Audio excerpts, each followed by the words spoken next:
بھائیو، اتنی یہ تمہیدی گفتگو پوائنٹ نمبر 1 کے بعد بہت خطرناک معاملہ آ گیا کہ جب اہل سنت اور اہل تشیع کا اتفاق ہے، جبکہ دونوں کی حدیث کی کتابیں الگ ہیں اور پوری نماز کا طریقہ ایک ہے، تو اب بھائیو لمحہ فکریہ ہے احناف کے لیے اور ہمارے انڈیا پاکستان میں بریلویوں اور دیوبندیوں کے لیے، جو احناف کہلاتے ہیں، اہل کوفہ کے لیے بڑا لمحہ فکری ہے کہ پوری امت کا اتفاق چلتا آ رہا ہے۔ اگر کوئی اختلاف پایا جاتا تو ہم بھی کہتے چلو یار کچھ لوگ یہ کہتے ہیں کچھ لوگ وہ۔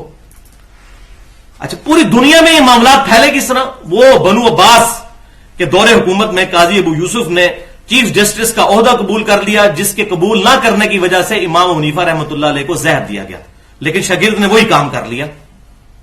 پھر اس نے سرکاری طور پر اس چیز کی امپلیمنٹیشن کروائی، اور رئیس کسب جو ہے سلطنت عثمانیہ نے زبردستی تلوار کے ذریعے پھیلائی، اور یہ سارے کے سارے معاملات پھر عجم میں ہوئے۔ عرب کے لوگ ابھی تک اس معاملے میں کافی حد تک محفوظ ہیں، جتنے عربی ممالک ہیں، کیونکہ وہ احادیث کی کتابیں پڑھتے ہیں۔ تو محدثین بیچارے اپنی کتابوں میں لکھتے رہے کہ کبھی تو وقت آئے گا کہ یہ سارے معاملات سیدھے ہوں گے، اور الحمدللہ آج دیکھ لیں جتنے غیر مسلم اسلام قبول کر رہے ہیں سب کے سب اسی طریقے پر نماز پڑھتے ہیں جو بخاری اور مسلم میں ہے، یعنی نماز کے شروع میں رفع الیدین، رکوع میں جاتے وقت اور رکوع سے اٹھتے وقت۔ الحمدللہ ان کو نہیں اب کوئی روک سکتا، کیونکہ وہ کہتے ہیں کہ بکس آر آلویز اتھارٹی۔